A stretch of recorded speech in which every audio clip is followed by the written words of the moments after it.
It's time for the perfect day in Hong Kong Disneyland. That's right, we are all the way across the world to explore Hong Kong Disneyland. I truly don't think we could be more excited. I know, I'm so excited for today. Let's go. We were invited by Disney to Hong Kong to see World of Frozen. Now we've done that this week and you can see that video on the channel, but we are also having our perfect day here in Hong Kong Disneyland at the end of our trip. Getting to Hong Kong Disneyland is pretty easy from the airport or downtown Hong Kong.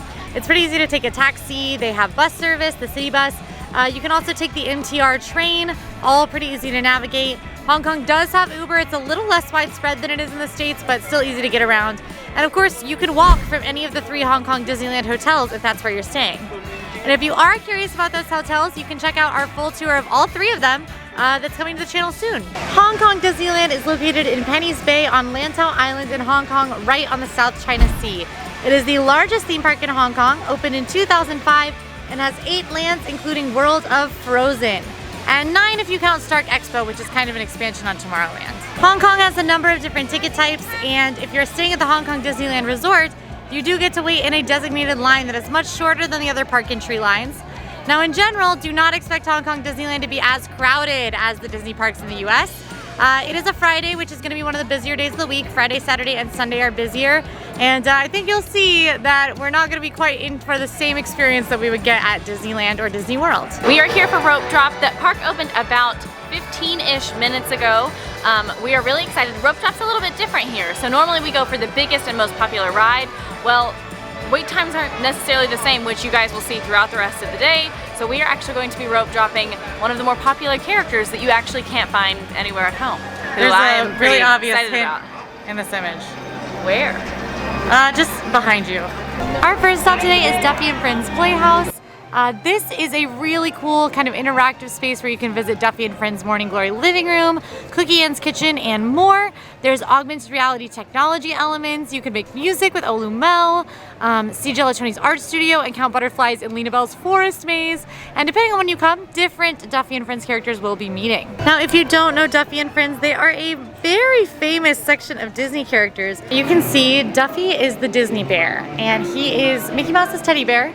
But he's got tons of friends as well. They all have distinct personalities and things that you can do. It's very popular here. There's tons of merchandise for Duffy and Friends, and everyone tends to pick their favorite character. People will dress as all the girl characters with their friends or whatever they want to do. It's very cute. Which Duffy friend do you identify with most? I think Duffy. I wanted to be Shelly Mae because she's very cute little, but I took a quiz and it said Duffy, and then all of a sudden I owned this. It just appeared on her body. That's true. The sunglasses are actually attached to her head. She can't take them off. Okay, well, who are you? Lena Bell. She loves Lena Bell. We actually got to meet her too. We did get to meet Lena Bell. Lena Bell is, I think, one of the newer friends of Duffy. She's a fox and she is super smart and she likes to solve mysteries. And I love Lena Bell, but also so does everybody else. Lena Bell is so popular that discounts don't work on her merch sells out, and she is one of the most difficult meet and greets to do in the park. So if Lena Bell is meeting on a day that you're here and you want to meet Lena Bell, that should be what you rope drop, for sure. Okay, Quincy already mentioned this, but like she said earlier, it is interactive in here. And so before we get in line, which is kind of crazy that we're not just already in line, but we're gonna paint together. Now we are here on a morning where Shelly Mae and Duffy are both meeting. However, you cannot be in one line to meet both of them. So that's actually something that's a little bit different in Disney World. If there are characters that are paired together, you can actually wait in one line and traditionally meet 2 of them. But today we are actually only gonna meet Duffy because it's one line and obviously the longest. Hello. Hi, Duffy. How are you? You look wonderful in your winter. Oh. I'm a big fan. Yes, even the sunglasses. Yes, very excited. What are you doing? Just acknowledging that my life changed. Oh. How about you? No, my life changed. That was amazing. This was so much fun. So we ended up waiting about 30 minutes, which is what the app said. And frankly, in Walt Disney World, we've waited longer for less popular characters. So we were really pleased with that. And we, based on assumption of park vibes, this is the first day he's in a Christmas outfit, which is a big day, at least for when we have that for characters in our parks. So very pleased with only a 30-minute wait. We came a little bit after rope drop, so I'm sure if you really want Duffy, then it's gonna be even less time if you get here as the park is opening. It was great. It was so much fun, and the interactions, he like was going around the room, he gave us presents. What else? He gave us cookies. He gave us cookies. I mean, it was We ate so them much together. fun. Yeah. Like the interaction just with the room around him was very unique. Yeah. And we both really enjoyed it. I loved that meet and greet. And also I think even if you're not a characters person, if you're in Hong Kong Disneyland, I feel like meeting at least one Duffy or one friend, very important. Yes, and like Shelly May had a significantly shorter line because she's not as popular, so if you really are only worried about meeting one of the friends, choose the less popular one. Now Emma did mention the Hong Kong Disneyland app. There is a Hong Kong Disneyland app. It works exactly the same as like a Disney World and Disneyland app. It doesn't have quite as much functionality, but if you're using it for the main things like, for instance, wait times, it works the same. There's a map and a list, and you can pull up the map, see show times, wait times. It's a little more difficult to find out when characters might be meeting because those times aren't always listed, but you can always ask a cast member to find out. So Hong Kong's castle is pretty spectacular. Outside of nostalgia, Emma and I have agreed that this is probably our favorite castle of any that we've seen in person, including our home Cinderella castle. This castle, you would say this is about as big as Cinderella Castle, right? Yeah, I'd say it's pretty darn close, at least visually. Yeah, it's hard to say because, of course, the castle's used forced perspective, but it's pretty impressive. And this is called the Castle of Magical Dreams. It actually just opened in 2020, and it's supposed to be a beacon of courage, hope, and possibility. It pays tribute to 13 inspiring stories of princesses and queens who overcame adversity to make their own dreams come true. This park used to have Sleeping Beauty Castle just like Disneyland, and you can actually still kind of see the bones of Sleeping Beauty Castle there, but there's obviously a lot more to see, and looking around the architecture, you can see where it was inspired by the different princesses' stories.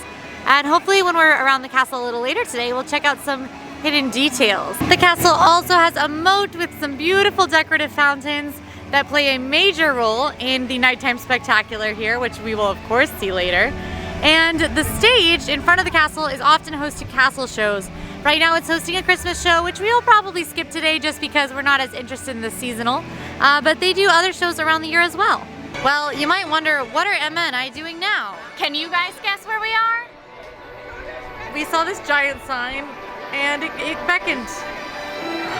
Coffee! Coffee! You can hear it now.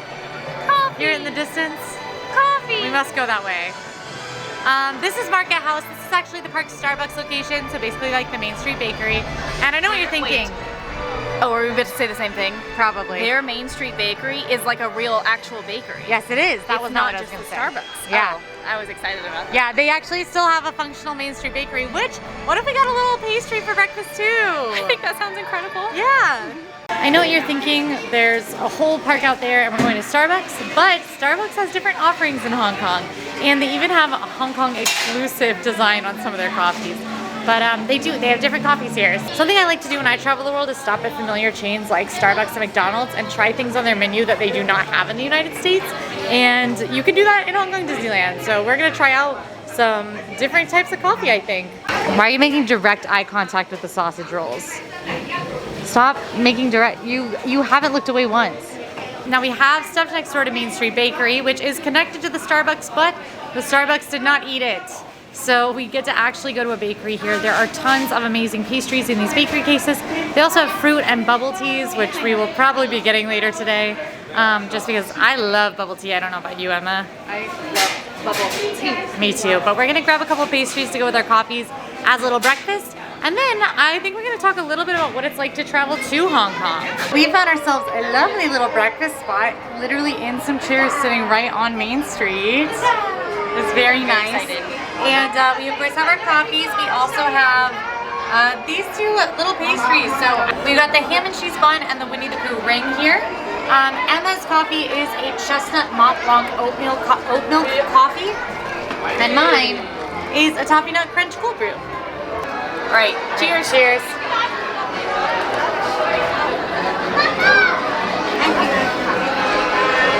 We were just sitting up on our little bench and a street celebration started.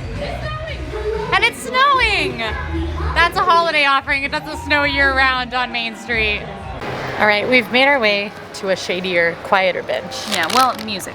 Big, thick pieces of ham, creamy like a bechamel sauce, And then the bun itself is so Pillowy. soft and pillowy and has sesame seeds on it. So there's a lovely textural combination happening here. And then the flavor wise, it's just like the perfect breakfasty ham and cheese situation. And I will think about this, you know? Yeah, that's absolutely one. This is something, she was very sweet. Let me take a bite.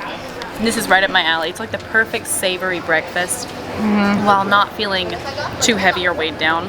This is the Winnie the Pooh ring. And I have seen photos online of these for what feels like years, and I have wanted one so bad. So this was like a weird moment for me that I got to try one. I'm very excited. I thought for a long time it was a donut.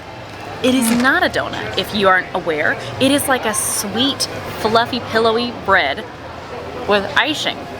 It is so delicious. It is so light and delicate, and this is like vanilla.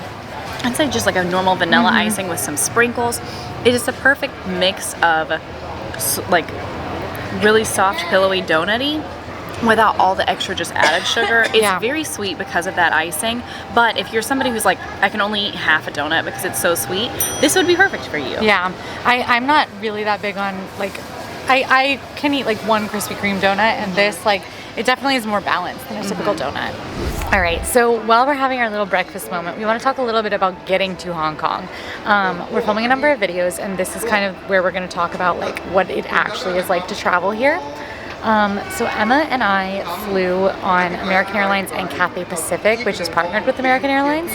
We booked through American, so you can book through a airline that you're more familiar with. I was really nervous about booking flights all the way to Hong Kong. I've never booked international flights except to Canada, and I've always had somebody else book for me if I've ever gone international, and I was really, really nervous about booking and the time for layovers, and just a 16-hour flight is really a lot. But I booked through the American site, and I booked all of my flights round trip in one go. We have one layover in LA. We're in LA. We made it. So far things have been smooth.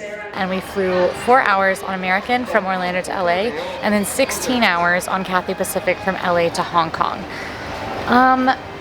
It was something. A long flight is a long flight. We actually had a really, really nice flight, but we were flying in economy, which our tickets round trip were over $4,000 for the both of us. So this is not a cheap flight by any stretch of the imagination. I know there can be dips in the flight prices, but expect to pay several $1,000s to get to and from Hong Kong. This is something that I was really nervous about. This is easily the longest flight I've ever taken in my life, obviously. It's one of the longest flights you can take. So I was very nervous about just what that experience would be. So I did a lot of prep beforehand. And so the things that I think made the biggest difference, especially on the longest leg of our flight, which was 16 hours, was we bought, and we'll link all of this below, but we bought a foot sling, which we were very surprised by, but you hang it on your tray table so that way you can put your feet up. And it sounds like, okay, well, how high can you really get your feet on the airplane? It was a big enough difference that both of us really felt a significant change in how comfortable we were able to be in our seats. It just gave you a little bit of like wiggle room where you normally wouldn't have any.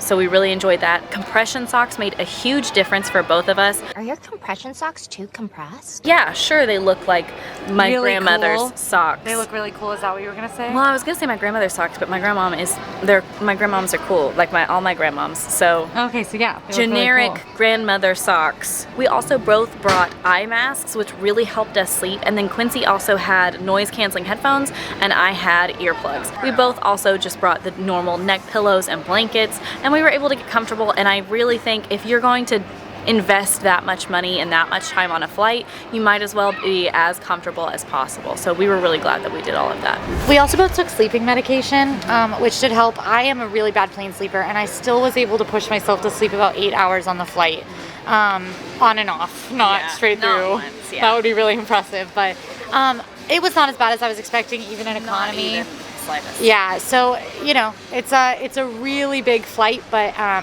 it's very stressful. But I just, as a rule for a flight that big, try to allow 3 hours at the airport instead of 2. So we'll be arriving 3 hours early to head home. We made sure our layovers were 3 hours. I had an option of a flight that had a 2-hour layover, and I went for one with a 3, just in case. You have to deal with customs, you have to deal with immigration. Speaking of which, let's talk a little bit about arriving in Hong Kong. So Upon arrival in Hong Kong, you do have to kind of go through immigration. It's a fairly simple process. If like, I know that some places when you go through immigration now, it's really just like walking through, scanning your passport, takes a picture of you, and you move on. In Hong Kong, we did have to fill out a form and speak to an actual immigration agent. It was super easy. He kind of just asked us our names and checked our passports, and then we moved on. But we did have to do that. We also, when we were boarding our plane, had to tell at check-in how long we planned to stay in Hong Kong. Yeah. So it's just kind of like, you just be prepared to answer that kind of question. Always have your passport accessible. You never know when you're going to get asked for it, so just keep that at the top of your bag. But somewhere very, very, very safe. We've even carried it with us throughout the park. Yeah, so my passport has been in a zipper pocket safely in my bag, and so that's just... And we've had to use it a handful of times, so it's just helpful to keep that with you for safety reasons, and then also you might need it. And as a state citizen, your license might not work as identification, so anything you might need an ID for, it's better to just have your passport on you, for instance, when you check into your hotel. Then anyway, you go through immigration. It's pretty simple.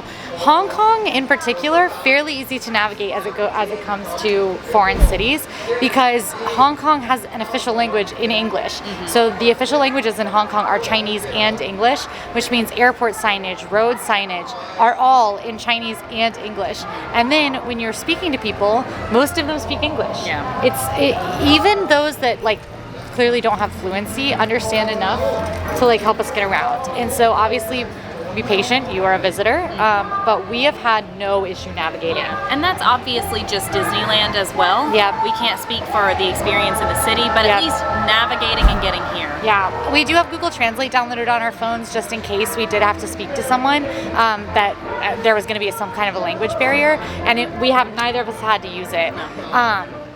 The airport, very easy to navigate. All the signage is in English. A lot of advertisements are in English and in Chinese. So it's really not. We have found this to be surprisingly easy to navigate.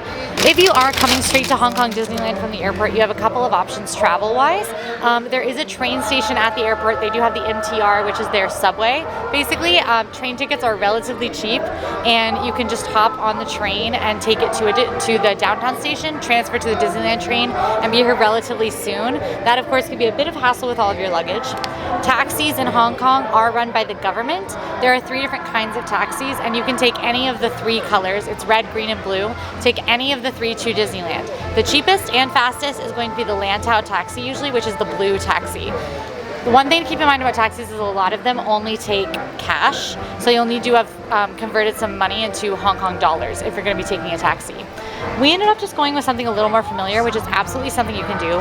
Hong Kong does have Uber. It is a little bit less widespread, but it was about a $20 American ride to get from the airport to Disneyland, only a 15-minute ride, and our driver happened to speak some English, whereas that will not be the case necessarily for every taxi or every Uber driver, which is why that Google Translate could come in handy.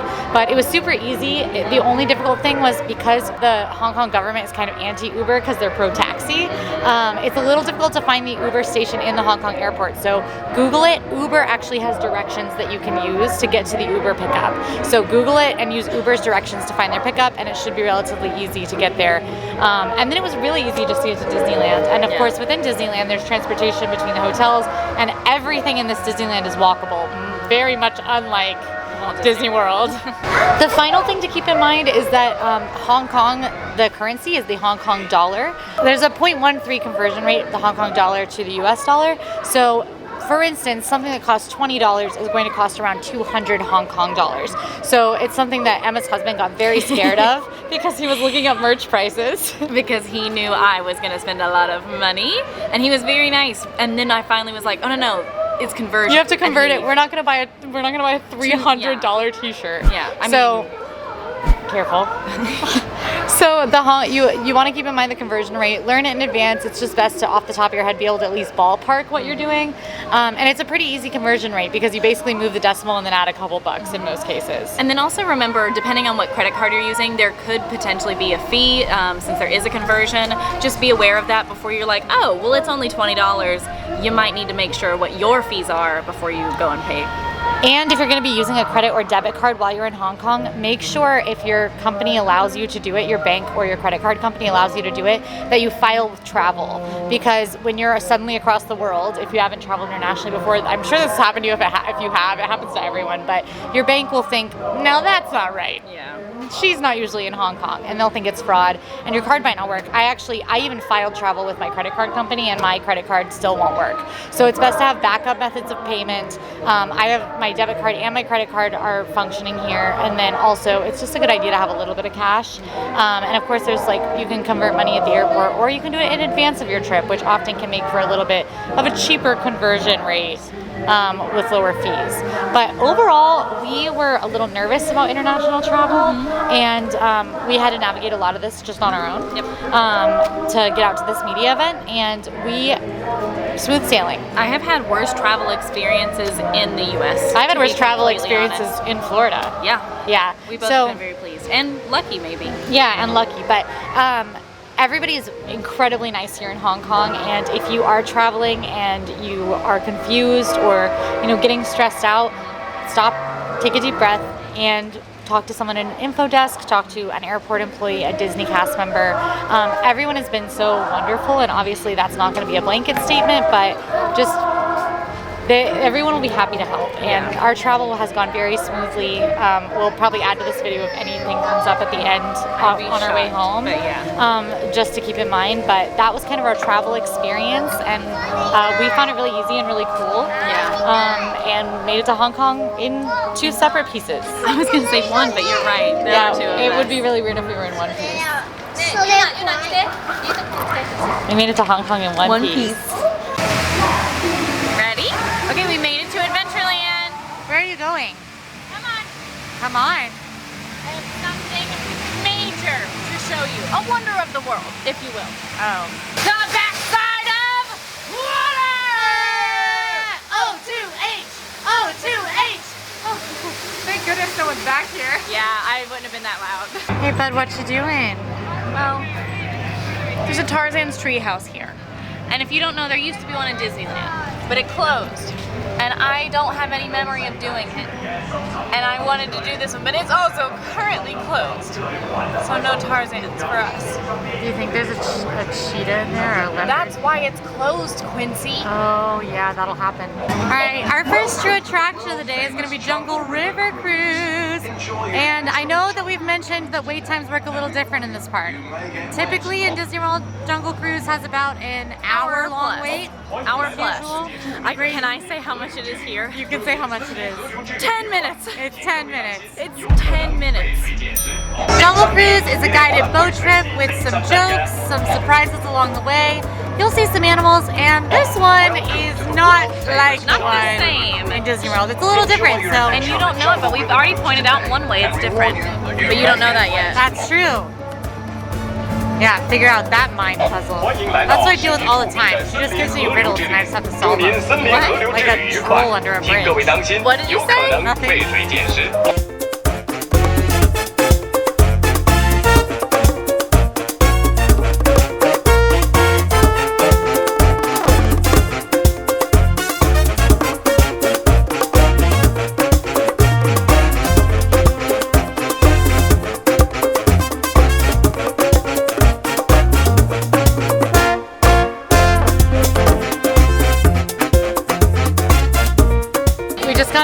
Jungle River Cruise. It's a lot like Jungle Cruise in the States, except for there's a couple of key differences. One, there's no backside of water. The backside of water you can see, we saw it. It's when you walk around on the land. I'm feel like I'm still on the boat. A little shaky? You need to talk? No, I'm cool. Then there's a lot of scenes. The scenes are similar. The ride is in Cantonese and English, so the Jungle Cruise skippers will speak in a mix of Cantonese and English, mostly Cantonese, but there were a few English jokes, including Emma's favorite she's heard in a long time. It was so funny. We started off, and normally for Walt Disney World or Disneyland, they'll be like, for the next so-and-so months, whatever, and I believe I heard him say, for the next 5 days and 10 romantic nights. I don't know, that's just so funny. And like we hear a lot of the same Jungle Cruise jokes, so we really appreciated a new one. Yeah, we had a really great skipper. His name was Francis. And we didn't like him. His name was Lewis. Yeah, thank you.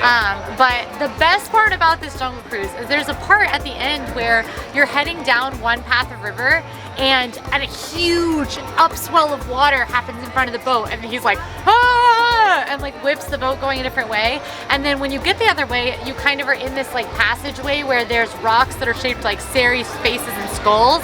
And I don't know what happens to this part because he's talking in Cantonese, but I guess you anger a god or something, because then fire, fire, flame, water, water, water. Your boat's shaking. Mist, mist, mist. Help me, help me, help me. And then you're safe. We're not gonna do it today, but Adventureland is also home to Theater in the Wild, which does have their very own festival of the Lion King. Now, I've looked up videos of this. It looks very similar to ours at home, except a little different, and of course with a mix of Cantonese and English. But this is one of those things that's a little lower priority for us because it's similar to what we have at home. So this is something that we will do if we have time later, but we don't want to do right now. We're kind of exploring Adventureland. There's a drummer out right now at Caribou Marketplace. Caribou Marketplace is sometimes home to character meet and greets, different activities and things like that. Right now it's pretty closed. We are here in the off season for Hong Kong Disneyland, so a lot of the offerings are closed or opening a little later. Still a lot to do though, so no worries. Speaking of things to do, Emma, what you got there? Squid. What? Squid. What? I don't want to say it again. Squid. There's fried squid. Korean fried squid. You look very mysterious over there. Well, the sun's in my eyes, so. You look very mysterious. All right, we have our next snack of the day, and this one is one that we're a little apprehensive about because it is not something that Emma and I are familiar with. This is Korean fried squid. You can get this at a stand in Adventureland, and as you can see, it looks a little bit like bacon, smells a little bit like fishy bacon, and we have heard mixed reviews. Actually, I think nobody that we talked to liked this. I've not heard a positive review, to be But honest. also- But we've only talked to people who this is new to them. Yes. So that's not to say it's good or bad. It's just very limited opinions. Yes, and we might be some of those limited opinions. I like squid, I do too. typically, so we'll see. Wow, that pulled apart really viscerally. I'm gonna do it on camera. Okay. Okay, squid cheers. Not for us, I think. I was okay with it for a second. Similar to the crabs. It's exactly what I'm thinking of is the crab, the fermented crab in the Japan Pavilion. In the Japan in Pavilion at Epcot, which makes Which sense. makes complete sense. Yeah, we're and it's not just part not of for us. That's not to say it's bad at all. I actually really love that they have it here. and I because liked it's it better so than I unique. thought I was going to like it. I liked it a lot better than I thought I was going to. Yeah, but It's just extra fishy, yeah, and that's just not for me. yeah. Let's begin. Actually, my story began 1,000 years ago when the demigod Maui. We kind of had to rush to it, but we did make it to stand in the back of Moana, a Homecoming Celebration, which is a relatively new show here in Adventureland with Moana herself. And basically it's welcoming Moana back from a journey, and she shares her story. So it's a retelling of the plot of the Moana movie with some dance, and of course Moana's there. It's a really cute show. I'm glad we saw it. It is very cute. It makes me think of the fairy tale, Royal Fairy Tale Hall. I can't think of the name, in Disneyland. Yeah, yeah. It's very similar show style. It was cute. Yeah, Enjoyed it. I think it's definitely the kind of thing that I don't think you necessarily want to wait for, but if you really want to see it, if you got kiddos that are big Moana fans, I'd arrive about 10 minutes early. We saw people kind of standing in the theater already at that point, so arriving about 10 minutes early, but it was a super cute show, and I love that Moana has her own little storytelling show. It's just very sweet. But that's kind of our wrap up in Adventureland because Tarzan Treehouse is closed, which means we get to head to probably the most exciting land in this park. Let's go. I lied. There's actually one more very important attraction here in Adventureland. These are the Leaky Tikis. Leaky tiki. They leaky, they tiki. Ah! Relax. It's closed. Yeah. Why are we even here? I'm taking a video. You're just gonna stand there? You said stand with the sign. But like, I don't know, interestingly. Oh.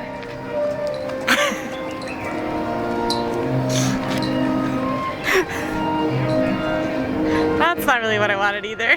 So we're headed to Grizzly Run, which as you can see is a little bit like a mix between Grizzly River Run and California Adventure and Big Thunder Mountain Railroad. And one other thing, but I don't want to say yet. And one other thing, but we don't want to say yet. So in the way of rides, this really only has the one we are headed to. But one thing that's really fun about this land is all the photo ops. One thing that we really love here, the Lucky Nugget. Biggest gold nugget you'll ever see, found in the Gulch. And Quincy found it herself. I'm rich. Finally! I will be opening Walt Disney World 2, the sequel. I'm really hoping maybe we can workshop a name there, but I like your energy. Another thing that they have is they have these fun wanted posters over here where you can put your own face in them, which of course we have to do. And it's just cute, it's fun, and it's like the Wild West, but with lots of bears. You do the crime, you gotta do the time. I didn't do nothing. She stole that gold nugget. I didn't steal it. I did. Then why are you here? I stole the gold nugget. I know.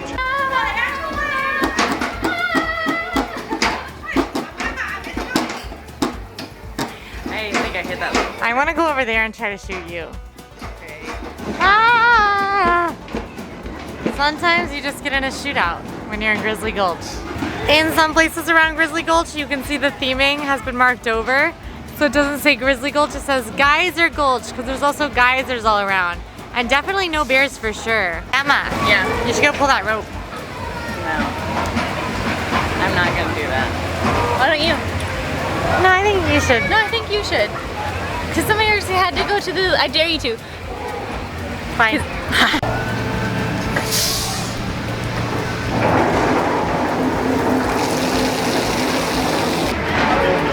Bear facts.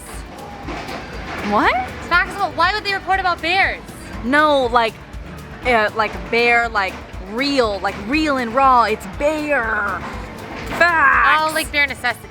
Yeah. But without Baloo, because he's a bear, he's fairy. And he's not here. And he's not here because there's no bears. We have finally made it over to Big Grizzly Mountain Runaway Mine Cars. This is an outdoor roller coaster that, I'll spoil it a little bit, it goes pretty quick.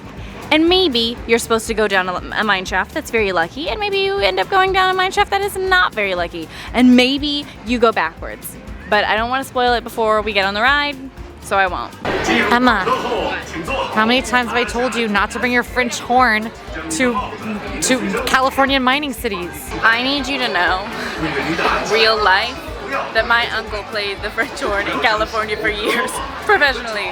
Why does that sound like bears? Was that just your stomach?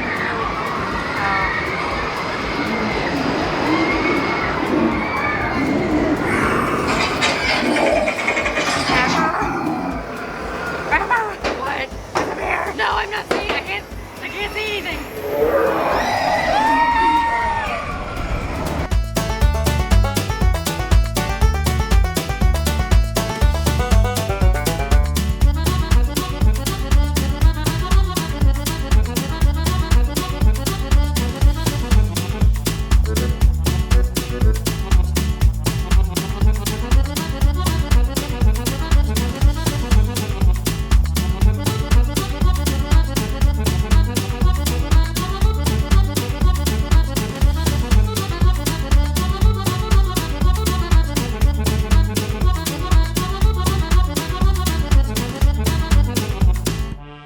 Line. It was a 15-minute wait.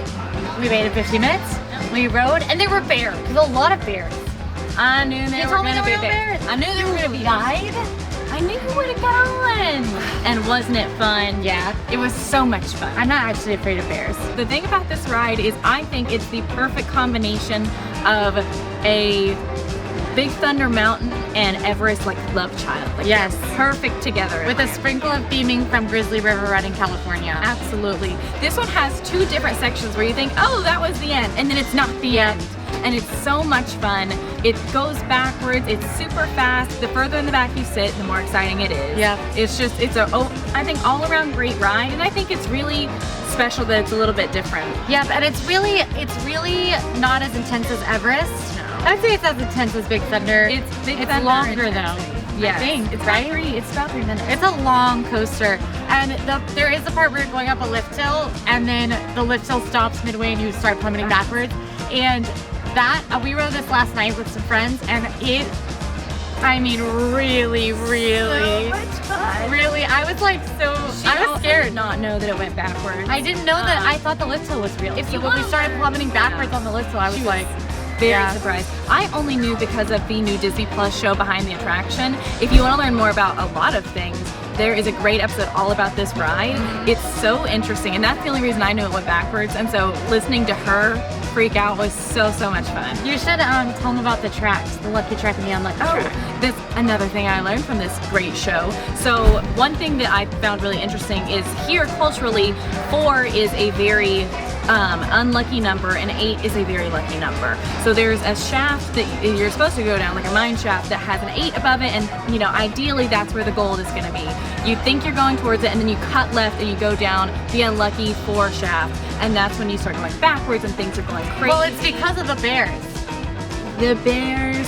It's because he's itching his back and he swishes you. And then they're trying to get fish and they explode the mine. Explodes the mine, and then you shoot forward, and it's so much fun. The bears are, and they're very cute. And the little bear looks at you like, I'm so sorry. So I perked up an appetite though. I need a little snack. And I noticed something exciting on the menu nearby. I'm very excited myself. All right, we're swinging by Lucky Nugget Saloon, which is a little quick service counter. They actually mainly have fish and chips, chicken nuggets and things like that, some basics, but we're gonna get something a little more exciting and give it a try.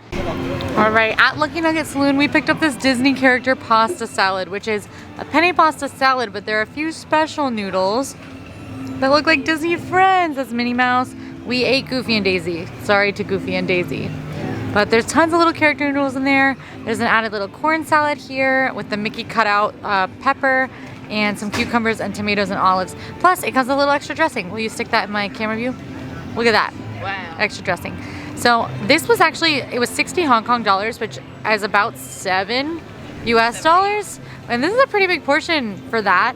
So I'm pretty happy with it. Also, I would literally like give my left kidney to have this in Magic Kingdom. Oh my gosh, I know. That's maybe a little aggressively strong, but I'm pretty excited about want more like pasta salad, healthier options in Magic Kingdom. And I have Goofy.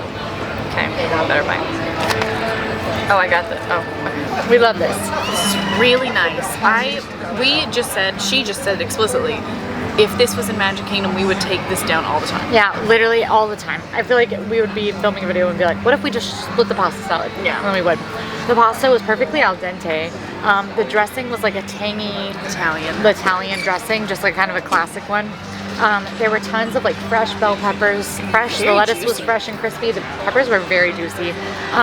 The corn I didn't think was as fresh, but it was still sweet and delicious. I liked it was sweet and cold and good and crunchy. Yeah. I enjoyed it. I love that there was dressing also on it, tomatoes, olives, and cucumbers. Like, I think my only thing is I wish we would have asked for an extra thing of dressing. But I love a cold pasta salad. I wouldn't even necessarily say that. I really loved it. I'm real wild about Italian dressing. Well, okay. I sometimes eat like sliced cucumber in a bowl where it looks like cereal. There's so much Italian dressing. Anyway, I really enjoyed it, and I don't, however, think this is worth traveling across the world for. No, not traveling across the world, but we wish we had it at home. The noodles were super cute. I wish I had it at home, but I can also make something that tastes like this at home. Easy. But give us an $8 pasta salad, Magic Kingdom. Magic Kingdom. Start the hashtag. Hashtag give us an $8 pasta salad, Magic Kingdom. We have got our eyes on our next stop, but before we go, we just passed Prospector Mickey. He's got lots of gold. He's so cute. He found that golden nugget. We have arrived at another land, a very unique land here in Hong Kong. This is Mystic Point. Now, Mystic Point is sort of the yard of Mr. Henry. And He's fairly rich. he is fairly rich. He's got himself a manor, a pretty mystic manor. He calls it Mystic Manor. Yeah, and that's it up on the hill there. This might give you some vibes that are a little familiar, but with a lot of differences. You might be looking at this and thinking, well, that's kind of Haunted Mansion-esque. And you'd be right and wrong, and I will certainly explain why. Mystic Manor is Hong Kong Disneyland's version of the Haunted Mansion, but it's very, very different. So, in the story of this ride, you're invited to tour the Manor House and Private Museum of Lord Henry Mystic, who is an eccentric adventurer, explorer, and collector of art. And you get this tour along with the help of his faithful monkey friend Albert, who we are obsessed with, and you will see very soon. In the story, Mystic Manor is regarded as one of the foremost museums in the world and was built to house Lord Henry's growing collection of artifacts and collectibles from around the world. Now, he recently got a new relic, which is a carved Balinese music box that is said to make inanimate objects spring to life with its enchanting music dust. And, well, Albert gets his hands on that, and one thing leads to another, and I'll just say things get pretty wild in there. This ride was actually developed as the sort of stand-in for Haunted Mansion in this park, and that's because it is a Haunted Mansion style attraction adjusted to not include any reference to the afterlife or departed spirits. That is due to cultural differences in this part of the world. In China and Hong Kong, there is the belief that the ghosts of relatives can come back to help their descendants, but only if the dead are treated with utmost respect. So culturally, depictions of death that are funny or silly, like they might be in Haunted Mansion, are not as widely accepted, and often can be considered a whole lot scarier than they are by United States audiences.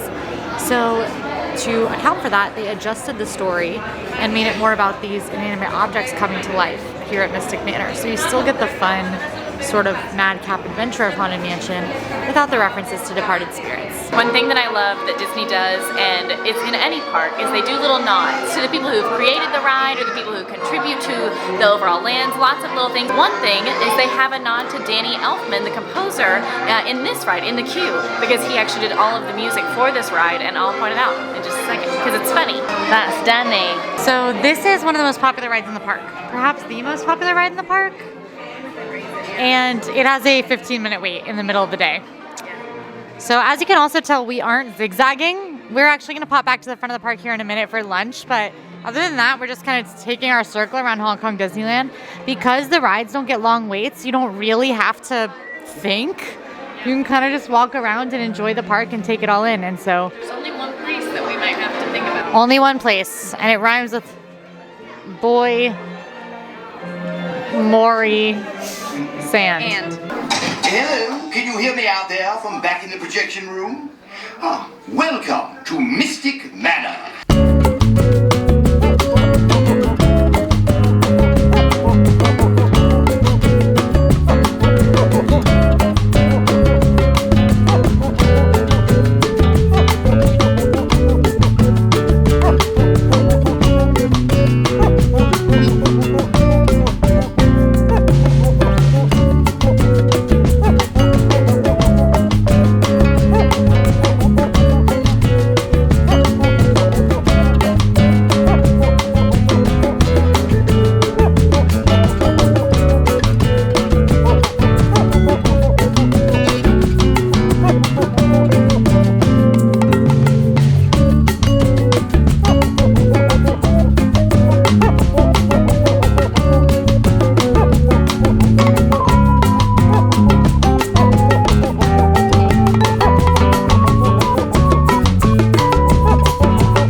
I feel amazing. How was your tour? It was crazy. But it was great. And Albert was there. And he's so cute, but there's one scene I really hate because he's obviously very scared and I don't like the way it makes me feel. The animatronic, it looks a little too real and actually bothers me. That's the blow dart scene. I also agree that Albert, it makes he just me looks so sad. It makes me very sad as well. It makes me very sad, but the ride is incredible. It's so unique. I wish we had our own, but that's part of the fun of getting to try new things is that we don't. It's a trackless dark ride system just like Rise of the Resistance or Remy's Ratatouille Adventure in Disney World. But I just think that this ride has something really special about it. Just the way that the effects and the story is timed and the score by Danny Elfman, it makes for an incredibly cinematic experience. I also think it's one of the newest Disney rides that is based on original IP that's really endearing. Yep. So I don't know. This is just a spectacular ride. such a wonderful part of our day. Definitely part of a perfect day. My favorite ride. Hey, you want to go in the Garden of Wonders? So we're now exploring Henry Mystic's Garden of Wonders. This one's cool. Yeah. Lots of optical illusions. There's 3 different ones, and it's just one of those, you know, tricks your mind. Yeah, you stand in a certain spot. This is 3 separate sculptures we're looking at, but if we look through the viewing station, and I aim the camera right, it all comes together as one. Emma, careful! Emma, you're gonna fall! Mystic Point is a relatively small land. It's really just the ride and the Explorers Club restaurant. If you are familiar with some Disney lore of the Society of Explorers and Adventurers, they are deeply seeped into this park, both in Mystic Point and in Adventureland. A lot of mention of SEA. You can also see references to SEA in Adventureland and Magic Kingdom. It's just a little more plentiful here, we've noticed. Yeah. It's kind of a fun Disney lore thing for big Disney fans, but the Adventurers Club restaurant is one of the most popular restaurants in the park.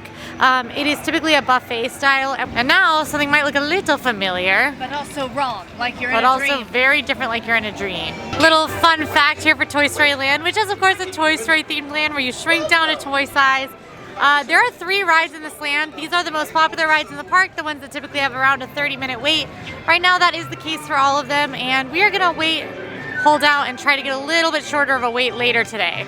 So this is the first time we're going out of order. So we might end our night here in Toy Story Land. But just to check out a few details of the theming, Emma and I are both really loving the grass.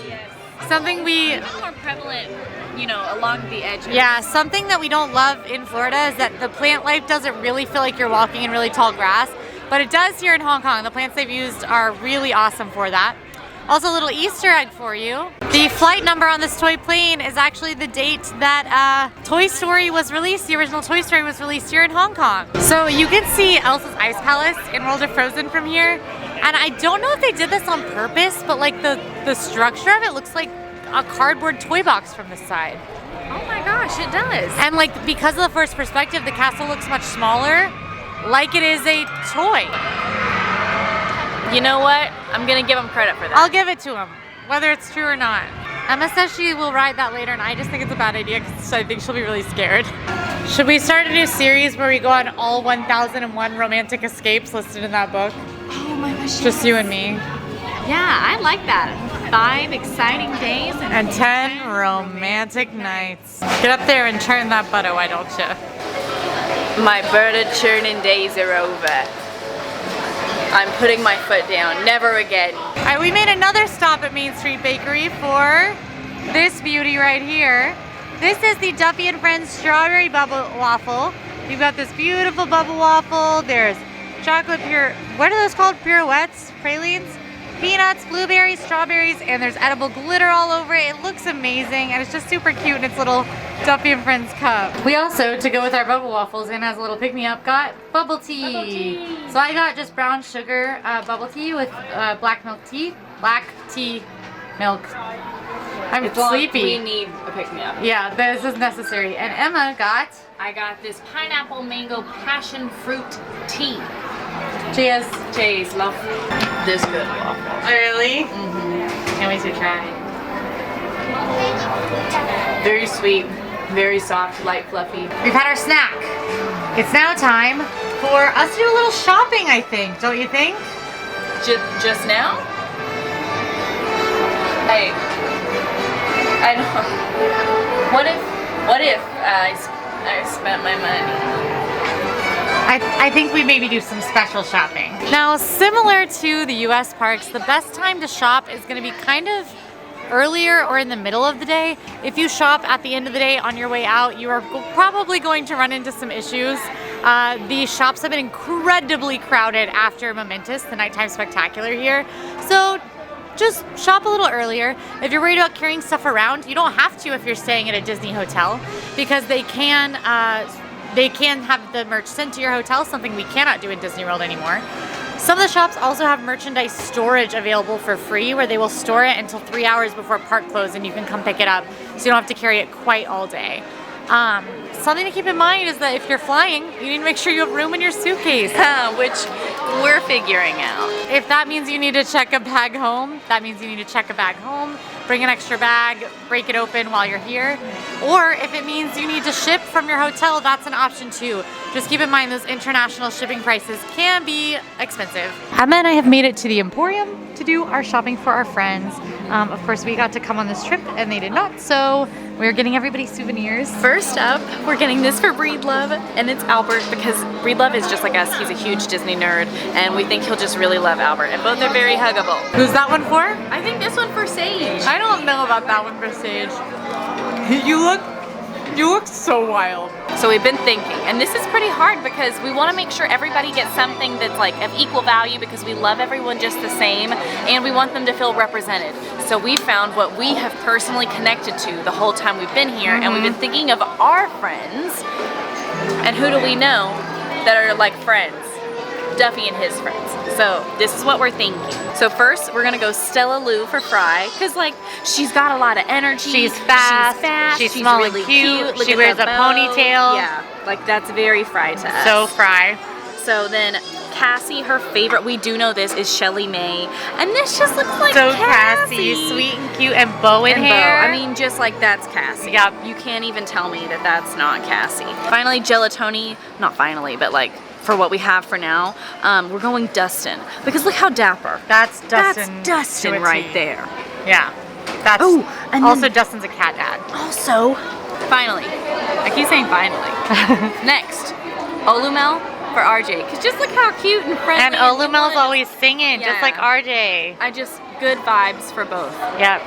Now we just have Sage. We just need to find Sage. We found Sages. We're We going felt out of like Sage was similar to Breedlove and like there was not one specific Duffy and friend. yes, but instead, the OG, Fantasia Mickey Mouse, a classic entertainer, a jack of all trades, a triple threat on the dance floor. Sage That's what- and Mickey Mouse. Sage and Mickey Mouse, one and the same. Sage also loves Fantasmic. He loves Sorcerer Mickey, and Sorcerer Mickey for Sage, I think perfect. I feel so good about Me it. too. I wish they were with us. I wish they were with us too. We have acquired many, many children. These are our kids now. We're mothers to 15 different items. Anyway, the sun is starting to go down. We were talking about lunch, and all of a sudden it's like nighttime. We keep forgetting to eat. This park is really confusing us for a couple of reasons. One, we have jet lag. We've been here for 4 days, 5 days? 5? 4? Been here for 4 days, and with such a big difference, we have had, we've really had trouble adjusting. Most specifically on the food front. We have found it very difficult to remember to eat because our bodies think it's the middle of the night all the time, basically, unless we're asleep. So we've had a lot of trouble remembering to eat at the right time.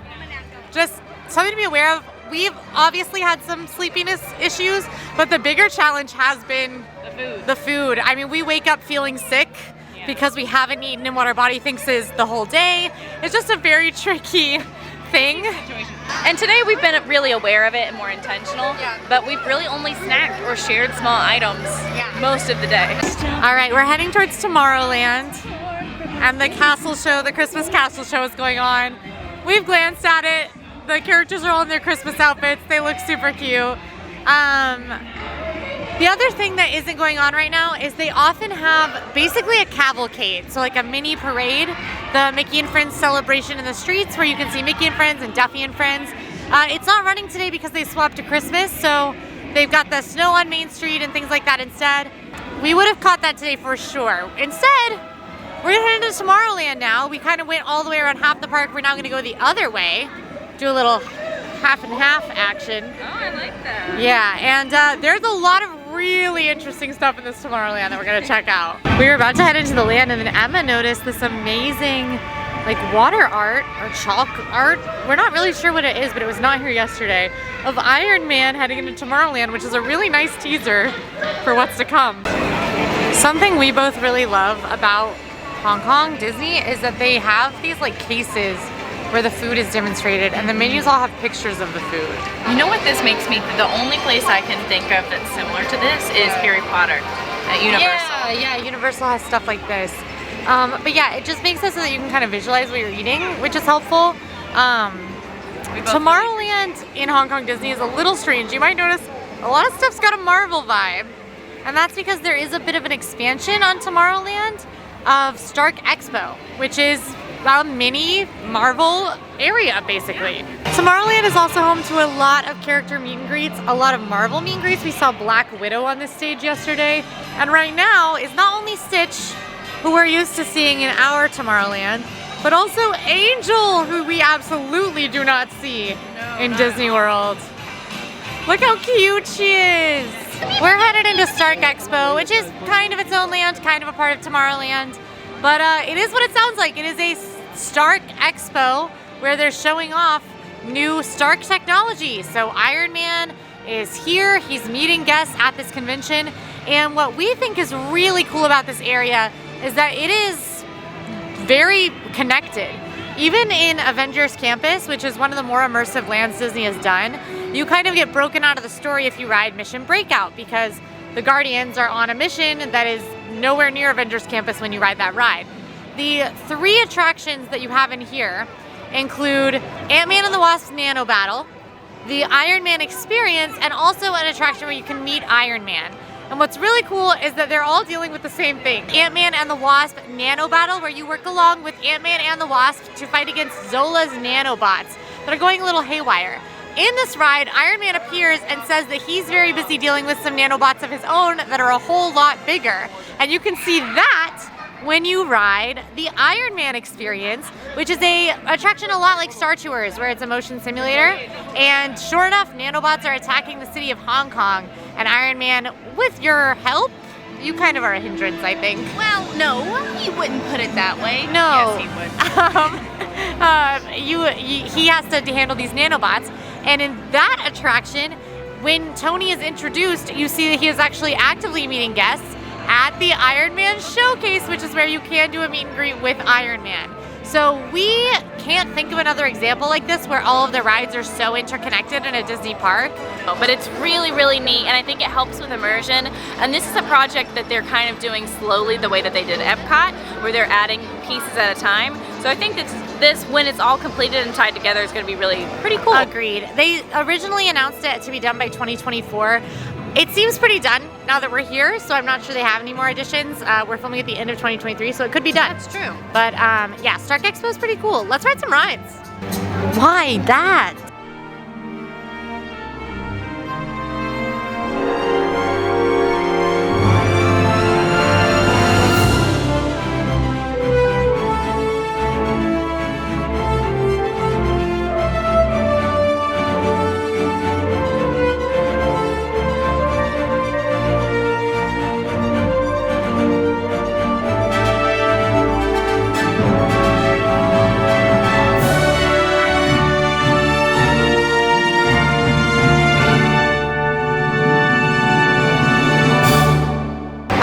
I like it so much. You won. I like it so much. Emma's very good at shooter aims, except think for Men in there's- Black Alien Attack. Very true.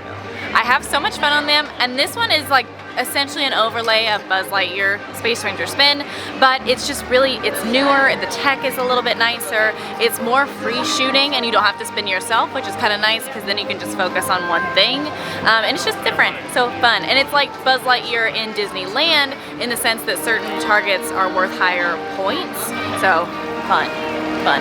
The Iron Man Experience is a theater-based motion simulator attraction where you kind of sit in a theater and you're sort of flying around. You're supposed to be taking a tour of the Expo, but things go a little wonky. Hydra, you know how they are. So I think this is really fun, and we're gonna give it a ride. I like that ride a lot. We heard some criticism of it, like it was skippable. As somebody who has not ridden this before, who doesn't have access to it, I think it's really, really fun. Unlike Star Tours though, the story is the same every time, which I think that if I lived here, if I came multiple times, I would just be like, okay. But I think it's a really fun ride. The 3D is awesome. There are parts where like Iron Man himself comes crashing through the glass and it looks really cool. The story's fun. I love the tie-ins with the rest of the land, and I love the fact that you see yourself fly over Hong Kong Disneyland before heading into main Hong Kong, actual Hong Kong, instead of Hong Kong Disneyland. It's very, very cool. It definitely kind of feels like Soarin' in that way, like you can just see yourself fly out of Hong Kong Disneyland. I don't know, I really enjoy this. It is just Star Tours. I didn't have any motion sickness issues on this, which I usually do with Star Tours, and I love Iron Man. This is another spot where you'll see Marvel meet and greets, and they do have a ton. We saw Black Widow yesterday, but if you look in the app, they have a really big list of potential meet and greets you can see, including Groot, which unfortunately Groot was not meeting today. Otherwise, we would have done that. Now, behind this tree, you might think, oh, wow, that's nice. They've got a mini Space Mountain. And you're right, it does look like that, but that's not what it is. You silly goose. Even better. It is even better. That's because it's Hyperspace Mountain. And if you don't know what that is, that's Space Mountain, but Star Wars themed. It is. Because why put one IP in a land when you can add two? And we like to say, welcome to Tomorrowland. Galaxy's Expo. Galaxy's Expo. Welcome to Tomorrowland. Avengers Edge. Star Wars campus. Welcome to Tomorrowland. Luke Skystark. Mission Galaxy Escape. Welcome to Tomorrowland. Rise of the Mission Breakout. So Hyperspace Mountain is going to be a lot like Space Welcome Mountain. to Tomorrowland. A new mission. You like that? Oh, like A New Hope? Yeah. So like Space Mountain, this is a pretty speedy roller coaster in the dark, so it feels even extra speedy. It is very smooth. You do sit side by side in this one like Disneyland's as opposed to Disney World's where you sit one at a time.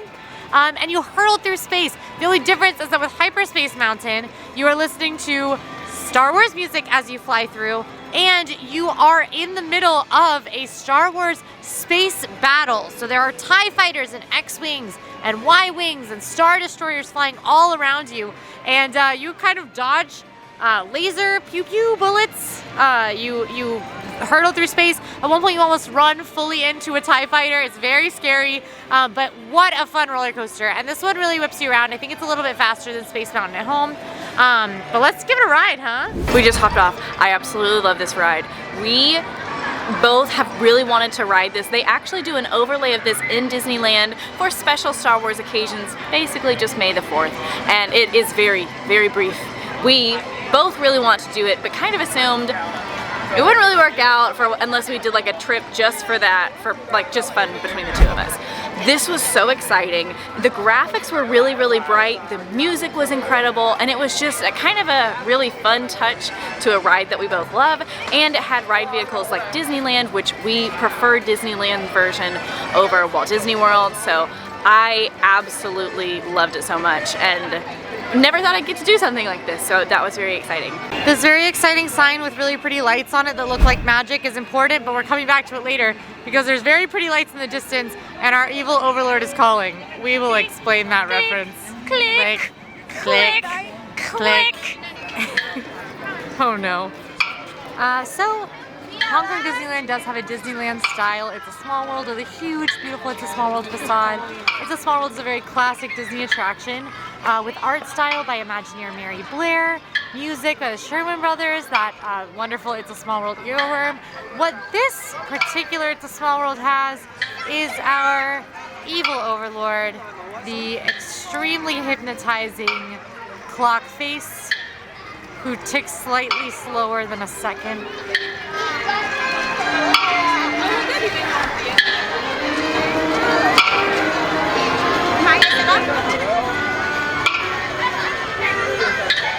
I just got off Small World. I don't know if this is a hot take. I don't know how many people are comparing Small Worlds, but that was my favorite Small World out of any that I've been on.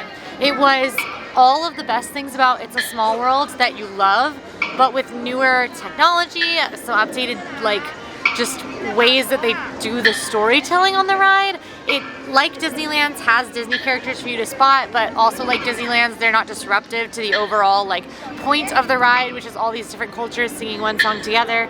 I really loved the backgrounds on this. They had some projection effects. There were just some added like city pieces that were really cool, and it's just, Emma said it very well. She said as we were getting off the ride that like the thing you love Small World for is the nostalgia. It's a nostalgic ride, but nostalgia doesn't mean the ride has to be old and has to feel old. This ride feels like Small World, but it feels fresh and it feels like newer technology and like it's like upkept, because obviously it's a lot less old than Disney World's and Disneyland's. And it just made for a really nice It's a Small World experience. There were a lot of like new things to see and we just both really enjoyed it. I think it's my favorite It's a Small World. And that put our timing perfect for us to head to Mickey and the Wondrous Book. This is a stage show that features a lot of really familiar characters who you'll love to see. It is in both Cantonese and English and actually has subtitles for the parts that are not in the language that you know. The plot is that Olaf has kind of gotten lost and needs help getting back to his own story of Frozen, and you kind of go through a couple of other stories as Goofy and Mickey try to help him get back. So we're so excited to see this. And it's a very, very, very popular show, so we're gonna head in about 30 minutes early to make sure we get a good seat. And then the show itself is 30 minutes, but this is certainly a part of a perfect day. Another thing to note is we are filming on a Friday. There's a lot of show times for this today, but that's not always the case. Sometimes it's only 2 or 3. You ready? 喂，新認識嘅好朋友，你知唔知咧？未滴水㗎，我個鼻，哦，我好鍾意我個鼻㗎。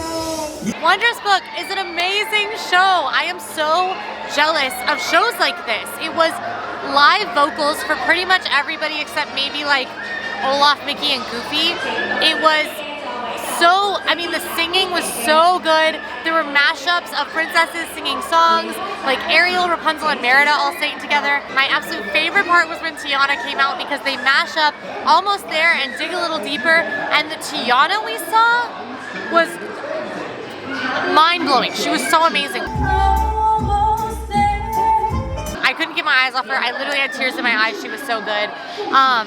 This was just a spectacular show. Truly, like, big and wonderful. It's a little bit like a cruise ship show where it's kind of got like a silly story, but then it's got really fun singing and dancing numbers in between the silly story. I enjoyed this. I think that every theme park should have something like this, and I just love being able to see amazing live vocals on my theme park day. So I absolutely think Wondrous Book, certified perfect day. Ow. Teacups? So we are going to be doing the teacups because we really wanted to do Dumbo. Obviously we have done Dumbo in Disneyland, we've done Dumbo in World of Disney, and we've done Dumbo at Walt Disney World. We really wanted to say that we were able to do it here as well, because it's just kind of a tradition for us. However, it is a 30-minute wait, and we are really running out of time until the end of the park. It was hard for me to get that out. We're running out of time until the park closes. So this is a much shorter wait. It's another tradition for us, and I personally love it. We're going on the teacups. Oh my gosh, Emma! Emma! As the world's foremost teacups expert, what were your thoughts on Hong Kong's Mad Hatter's teacups? Really enjoyed this. I'd say in my rankings, #1 aesthetically is Disneyland.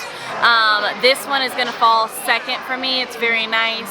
I enjoy the colors and the lights and everything, but I still think Walt Disney World is the easiest to spin because I have a lot of practice. Very close though, very close. I'd say #2. Now, unlike both Disneyland and Disney World, Fantasyland does not have a ton of dark rides in this park. The only true dark ride really, well besides It's a Small World, is the Many Adventures of Winnie the Pooh, which is almost exactly the ride in Orlando. So we're gonna be skipping that one just because there's only 10 hours in this park day. Yeah. And we're getting low on them. The other attractions that we won't be doing are the carousel. Dumbo the Flying Elephant, unfortunately, even though we really want to because it does have a 30-minute wait, they still only have one Dumbo here, like Disneyland, so that wait can get long. And then Mickey's Philhar Magic, which is also pretty much exactly the same except with some language differences to the one in Disney World and Disneyland. Before we went to dinner, we wanted to look at some of the details around the Castle of Magical Dreams. Again, this castle is inspired by 13 different princesses and queens. Technically 14 if you rope Anna and Elsa in together like they try to do.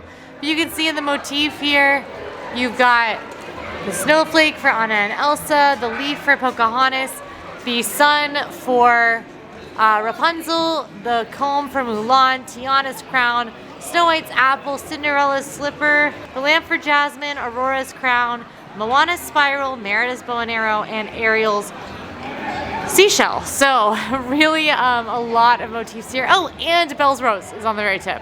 So our favorite part of the castle are these columns on the back of the castle, which are carved with different sidekicks and motifs of the princesses. So there are 13 of them, each one carved for the princesses they represent. Now while we're checking out the Castle of Magical Dreams, it's important that we mention something that might be a part of your family's perfect day, which is the Royal Reception Hall. That is where you can meet princesses inside the Castle of Magical Dreams. Now that is going to be the longest wait in the park typically, and often on busier days, even today on a Friday and off season, they did offer the standby pass. That is where you have to book a time that you can get in line, and it does not skip the line, you still wait when you arrive at that line. But it's just something to keep in mind if you do want to meet the princesses when the park opens, go ahead and look for that standby pass so that you can meet the princesses who are around that day. They have a Walt statue here. I was actually wondering about this because there's no partner statue, there's no Walt at the front of the park. And that's because Walt's actually back here in Fantasyland.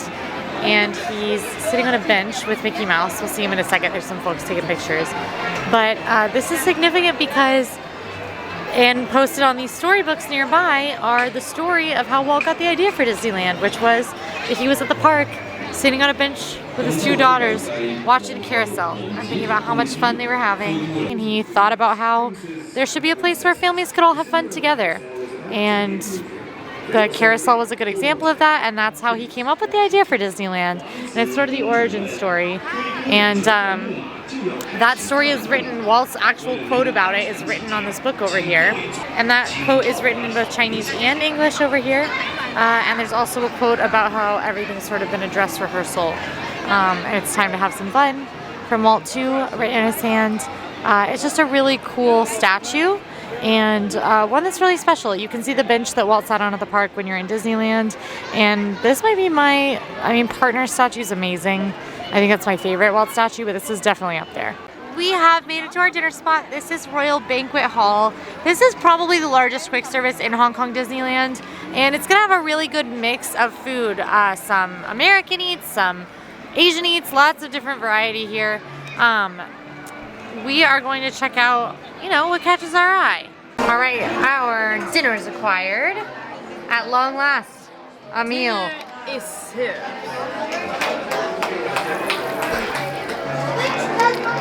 Emma got the Korean ginseng chicken soup combo, which has literally like a whole chicken in it. Comes with some rice. We've got, it just looks like some cabbage. And then... It's kimchi. Yeah, kimchi. Kimchi is cabbage. It is, but like, just saying cabbage is not the same as It's fermented cabbage. Okay. AKA kimchi.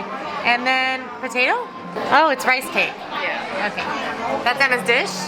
And then I went for something Mickey shaped, as I want to do. These are vegetable and potato Mickey cakes, and they've got just a little salad on the side and a little tomato salsa sort of deal. I've only had the broth, but it's so warm.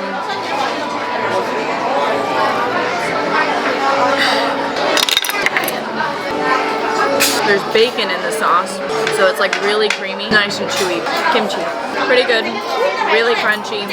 Not the hottest kimchi I've ever had, but definitely more than just Disney spicy. So pretty good and very refreshing. And kimchi's very good for you. A little chicken, really soft, well cooked, just comfort food. Sayonara, pal. I like this. There's a lot of chives in this, so it's kind of giving like sour cream chives chips. Very soft and well cooked. And it's honestly not as warm as I'd like it, and we haven't been here that long, so I don't think it came out as warm as I'd like it, but super soft and potatoey. Tons of like chives mixed in. There's corn and other veggies. And I really like this just like tomato salsa to sort of like freshen up the whole thing. And the salad has actual like mozzarella balls on it, and I love mozzarella, so I'm happy with this. Lighter option, shaped like Mickey, can't go wrong. All right, we have eaten. We're very tired. Running out of time. We're running out of time and we're running out of steam, but we head into Fairy Tale Forest before we head to the finales of our night. The Fairy Tale Forest is a really unique little attraction here in Fantasyland. Similar to Storybook Canal riverboats or Casey Jr. Train, where it's kind of just an attraction where you look at little dioramas of different Disney settings. So for instance, Here's Rapunzel's tower. There's mechanical elements. That's really cool. It's very pretty at night, which is good, because this is the first time we've gotten in here. And they have the lanterns and a little Rapunzel and Flynn diorama. This was definitely a must-do for me and Emma, so I know it seems silly because we have a couple more rides we want to do and not a lot of time. This is things though that like we really value. Yeah. And that's what you should be doing on your trip, is things that you really value. Yep.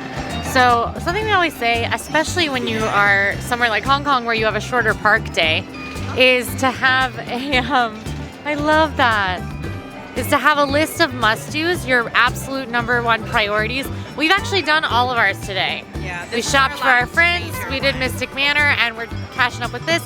We actually have one, I love it. So cool. Oh, this is so cool. We actually have one more must-do to kind of cap off our night, but that's what we're racing for. We are absolutely doing that. We're just trying to get stuff done before then.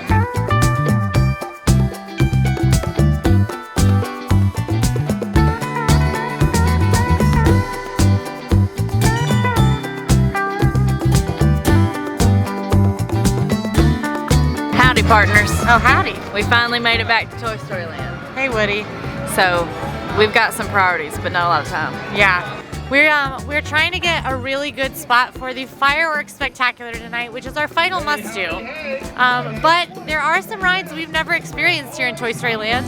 All 3 of them are new to us. There is the Toy Soldier Parachute Drop, RC Racer, and Slinky Dog Spin.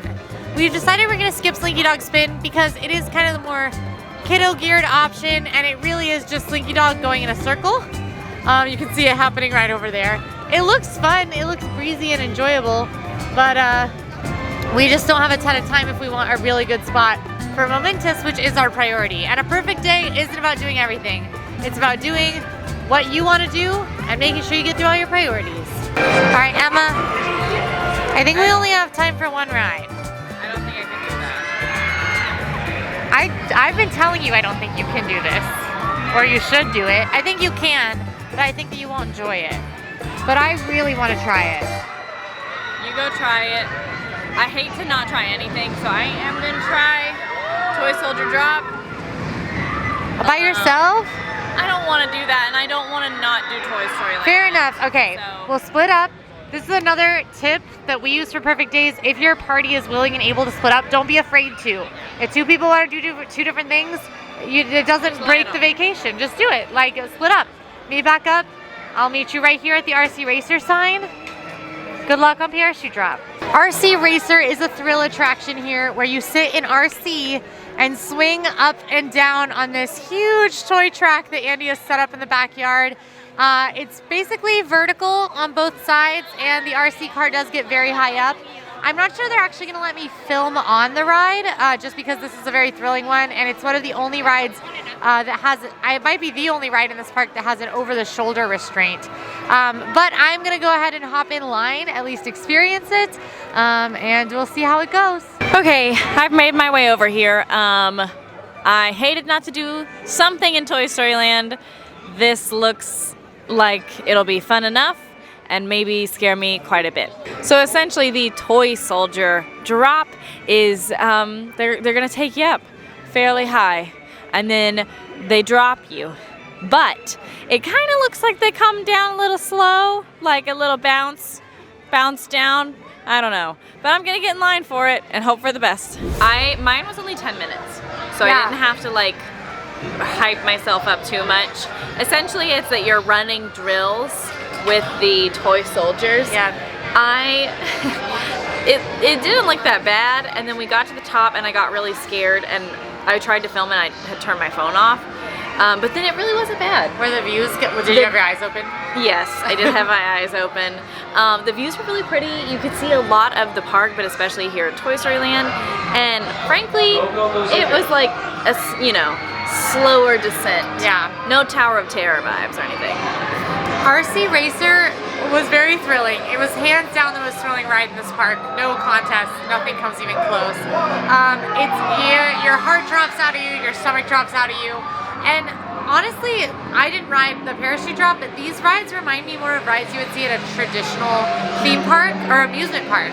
more than a theme park. Like RC Racer is very similar to something I've ridden, like a couple of rides I've ridden at my Carowinds, which is one of my home theme parks in North Carolina. So it's like, it's definitely a little like, the rides in Toy Story Land are interesting because they're just not as aggressively like, you know, Disney. all-encompassing story-driven rides. But I did have a really good time. I think this park desperately needs a thrill ride like that, so I really enjoyed RC Racer. And if you like thrill rides, I consider it a must-do. Yeah, that's Toy Story Land, and that means time to go to Momentous, baby. Momentous! Alrighty, so we are here for what I'm probably the most excited about, and it is the nighttime show Momentous. So this is their nighttime fireworks show. It's a little bit akin to Happily Ever After in a sense, of where it's kind of like a clip show essentially, where you see a lot of your favorite Disney characters projected onto the castle, but this one is also a little bit like World of Color in the sense that they use some water projections out at the front as well. So this is one that, I don't know, I'm a big nighttime show girly, so I think this will be wonderful. Really, really, really, really excited for this.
Crying. I cried the whole thing. It was, I mean, it was like World of Color and Happily Ever After mixed together. Two of the best shows that Disney has done mixed together. It was amazing. Absolutely incredible. I mean, I cried the whole time. There are fountains and fireworks and fire and amazing projections on the beautiful castle that looks like it was made for this, and lasers. And like, I mean, shaped lasers. I've never seen anything like that in a Disney show.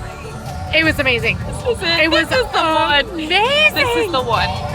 End of the night. End of the night. We saw Momentous. Yes, we cried. We did cry. We're lingering a little bit because we're not ready to go. Yeah. But we have to because our flight's literally tonight. It is literally tonight. But it was wonderful. And as far as the show goes, I mean, it might be my favorite. I think that Momentous from just a blanket perspective is the best Disney that I personally see. Fireworks spectacular. It feels like a mix between World of Color and in California Adventure and Happily Ever After. It's got the tear-jerking moments. It's got fountains and lasers and fireworks. I especially love the way the lasers play on the fountain in the villains part. Yeah. That part's so cool, but the whole show's amazing. So we both cried. There's a Remember Me section. It also starts with Baby Mine and goes right into You'll Be My Heart. I literally started crying at Baby Mine. That's like a borderline rude to do to somebody. Honestly, the song combo felt like it was personally handpicked to make me incredibly happy and also make me sob. Yeah. So I felt very attacked, but in a positive way. Yeah, so we love that show, absolutely love it. In general, park thoughts, I think that, you know, this park doesn't hold a candle to Disneyland or Disney World. A lot of it is a copy of Disneyland. I think with World of Frozen opening, it's got a lot more. It's got a lot of potential. There's a lot of room to grow here, and World of Frozen is really, really, really spectacular. If you want to see more of that, you can see our full video on it. It was really mind-blowing. So I just don't like, if you are like, which Disney park do I go to, and Hong Kong's on the list, go to one of the US ones. Yeah. But if you know you are a US regular, you go to Disneyland, Disney World all the time, and you want to branch out, we had a really spectacular time in Hong Kong this trip, and I think that it's only going to get better in the years to come, so we've really loved it. Just because we don't necessarily think that you should travel the globe for it doesn't mean we didn't enjoy it. This was so much fun, and we loved every second of it. Yeah, we really and did. I in a heartbeat, if I was going to Hong Kong, would make sure to plan a day here. Absolutely. In a heartbeat. If you like this video, go ahead and like and subscribe. Now go watch our full coverage on World of Frozen. We'll see you there.